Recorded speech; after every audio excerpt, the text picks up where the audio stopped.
बिस्मिल्लाहिर्रहमानिर्रहीम। अस्सलामु अलैकुम वरहमतुल्लाहि वबरकातुहू।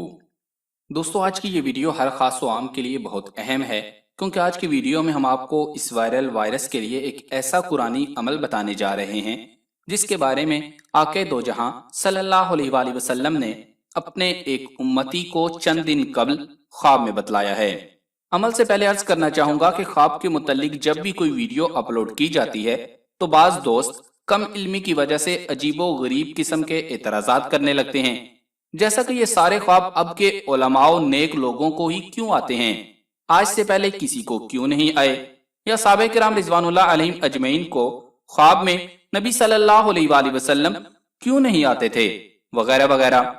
इसका जवाब मैं आपको आज की इस वीडियो में दूंगा और बताऊंगा कि नबी करीम सल्लल्लाहु अलैहि वसल्लम साहबे किराम रिजवानुल्लाह अलैहिम अजमईन के दौर में भी लोगों को ख्वाब में आते थे, यहाँ तक कि हजरत उस्मान गनी रजी अल्लाह तआला अन्हु के ख्वाब में भी आए। याद रहे कि इस मुजी वबा के फैलाव में दिन ब दिन इजाफा होता जा रहा है और हर कोई इसकी वजह से परेशान है।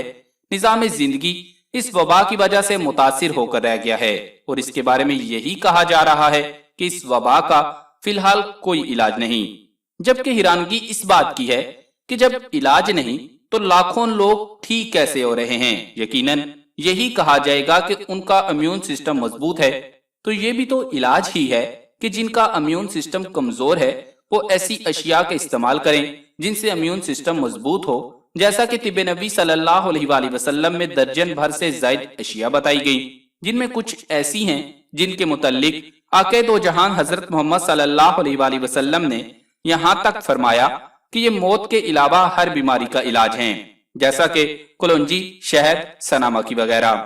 याद रखें कि मुसलमानों का ये एतकाद है कि बीमारी भी अल्लाह ही की तरफ से है और शिफा भी अल्लाह ताला ही देता है। अल्लाह ताला शिफा देने के लिए आजकल के डॉक्टर्स और साइंसदानों की तरह किसी वसीले या सबब का मोहताज नहीं, और इसी तरह से हर मुसलमान का ये कामिल यकीन है कि अल्लाह ताला ने कुरान पाक को मोमिनों के लिए रहमत और शिफा बनाकर नाजिल फरमाया, और जो भी कुरान मजीद को जिस मकसद के लिए पढ़ेगा उसको वो मकसद हासिल होकर रहेगा। बस ईमान और एतकाद कामिल होना चाहिए।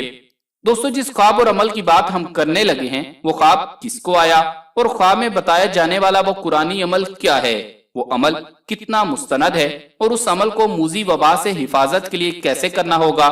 इसकी मुकम्मल तफसील से इंशाअल्लाह आपको आगाह करते हैं। लेकिन इससे कबल आपसे गुजारिश है कि इस वीडियो को लाइक करें, और अगर अभी तक आप हमारे चैनल उर्दू लैब का हिस्सा नहीं बने तो हमारे चैनल उर्दू लैब को सब्सक्राइब करके घंटी का बटन जरूर दबा दें, ताकि आपको इस तरह की मालूमाती और हकाइक से भरपूर वीडियोस बर वक्त मिलती रहें। दोस्तों, सबसे पहले मैं आपको चंद ख्वाब सुनाता हूं जो आज के किसी मौलवी या सूफी के नहीं बल्कि उन लोगों के देखे हुए हैं जिनके ईमान पर शक करना दज्जालियत की पहली निशानी है, और शक करने वाले का अपना ईमान शक में पड़ जाता है। बल्कि आसान सा कायदा तो यही है कि जो नबी करीम सल्लल्लाहु अलैहि वसल्लम के साहबे किराम रिजवानुल्लाह अलैहिम अजमईन के ईमान में शक करे वो मुसलमान ही नहीं, क्योंकि उनके ईमान की तस्दीक कुरान ने खुद की है और कुरान का मुनकर मुसलमान हो ही नहीं सकता। सबसे पहले हजरत उस्मान गनी रजी अल्लाह तआला अन्हु का ख्वाब सुने।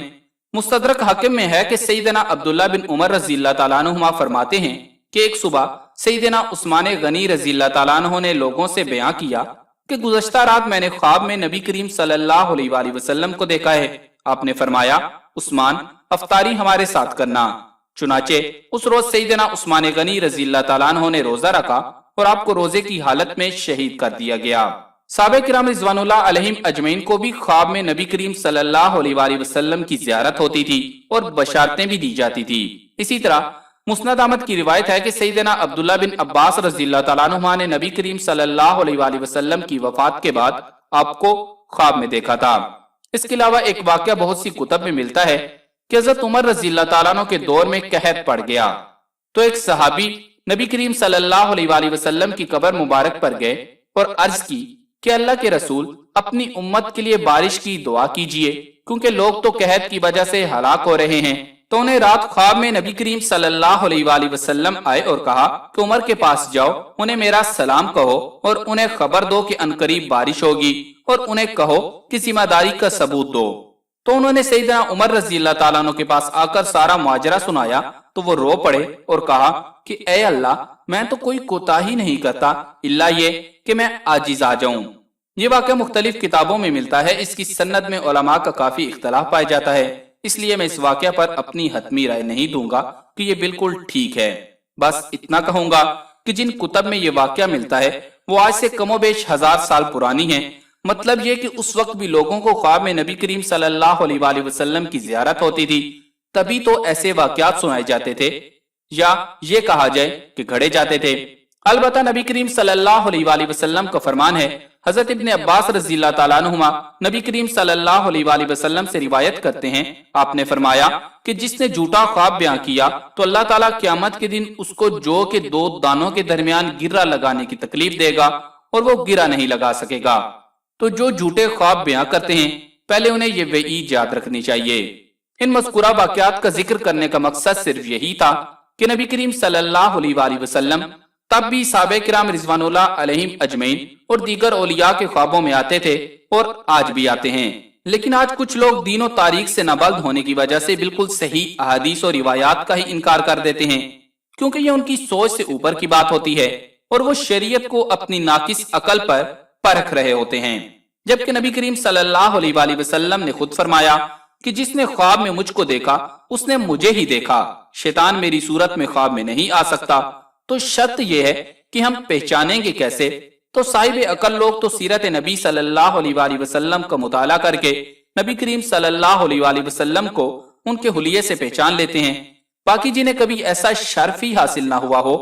انہوں نے تو صرف حجتیں ہی نکالنی ہوتی ہیں۔ اور تاریخ اسلامی میں جب 2 یہودی نبی کریم صلی اللہ علیہ وآلہ وسلم کے روضہ رسول صلی اللہ علیہ وآلہ وسلم کو نقصان پہنچانے آئے تو اس وقت کے بادشاہ نور الدین زنگی رحمت اللہ علیہ نے نبی کریم صلی اللہ علیہ وآلہ وسلم کو ہی خواب میں دیکھ کر نبی کریم صلی اللہ علیہ وآلہ وسلم کی قبر مبارک کے گرد سیسا پلائی دیوار بنوائی تھی، جو آج بھی اپنی موجودگی کا ثبوت دیتے ہوئے اس حقیقت کا ادراک کرواتی ہے کہ نبی کریم صلی اللہ علیہ وآلہ وسلم خوابوں میں آ کر مسائل کا حل بتاتے ہیں۔ اور درجہ دجلہ کے کنارے صحابہ کرام رضوان اللہ علیہم اجمعین کا خواب میں آ کر اپنی قبروں میں پانی آنے کا کہنا، بس کوئی ان باتوں کو سمجھنا چاہے تو تب نہ، ورنہ اعتراض تو بہت۔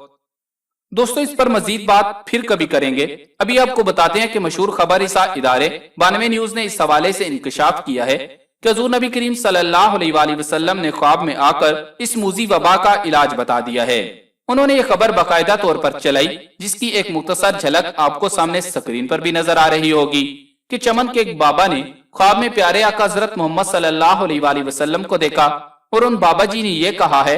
کہ آپ صلی اللہ علیہ وآلہ وسلم نے انہیں خواب میں آ کر اس موذی وبا سے حفاظت کے لیے یہ عمل بتایا ہے کہ 7ویں پارے کی سورت انعام کی 2 آیات کا ورد زیادہ سے زیادہ کیا جائے، یعنی سورت انعام کی آیت نمبر 17 اور 18 کو پڑھ کر اپنے اوپر اور اپنے گھر والوں پر دم کیا جائے۔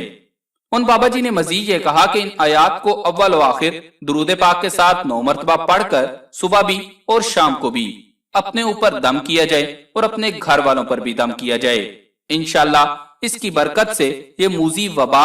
دور ہوگی، اس موذی وبا سے حفاظت ہوگی، اور اس کے علاوہ بھی ان دونوں آیات کی کثرت کی جائے۔ ان آیات کا ترجمہ ہم آپ کو سنا دیتے ہیں، آیات آپ قرآن مجید سے خود تلاوت کر لیں۔ سورۃ انعام کی آیت نمبر 17 اور 18 کا ترجمہ یہ ہے، اور اگر اللہ تجھے کوئی تکلیف پہنچائے تو اس کے سوا اور کوئی دور کرنے والا نہیں، اور اگر تجھے کوئی بھلائی پہنچائے تو وہ ہر چیز پر قادر ہے اور اپنے بندوں پر اسی کا زور ہے، اور وہی حکمت والا خبردار ہے۔ دوستو یہ تھا وہ خواب جو کہ پیارے آقا صلی اللہ علیہ وآلہ وسلم کے ایک امتی نے دیکھا، اور یہ پیغام ہم نے آپ تک پہنچایا ہے۔ اب غور طلب بات یہ ہے کہ یہ خواب سچا ہے، جھوٹا ہے، یا بابا جی نے اپنے پاس سے گھڑ کر سنا دیا۔ اس خواب کی حقیقت کیا ہے؟ سب سے پہلی بات یہ عرض کرتا چلوں کہ آپ کو ایک حدیث اوپر سنائی کہ جھوٹے خواب سنانے والے کے ساتھ اللہ کیا کرے گا، تو اگر تو یہ خواب جھوٹا ہے تو اس کا وبال بابا جی کو بھگتنا پڑے گا۔ باقی رہی قرآنی عمل کی بات، تو نبی کریم صلی اللہ علیہ وآلہ وسلم نے فرمایا کہ اللہ تعالیٰ نے قرآن مجید کے ہر حرف میں شفا رکھی ہے، آپ جس مقصد کے لیے پڑھیں گے وہ اسی مقصد کے لیے فائدہ مند ہوگا۔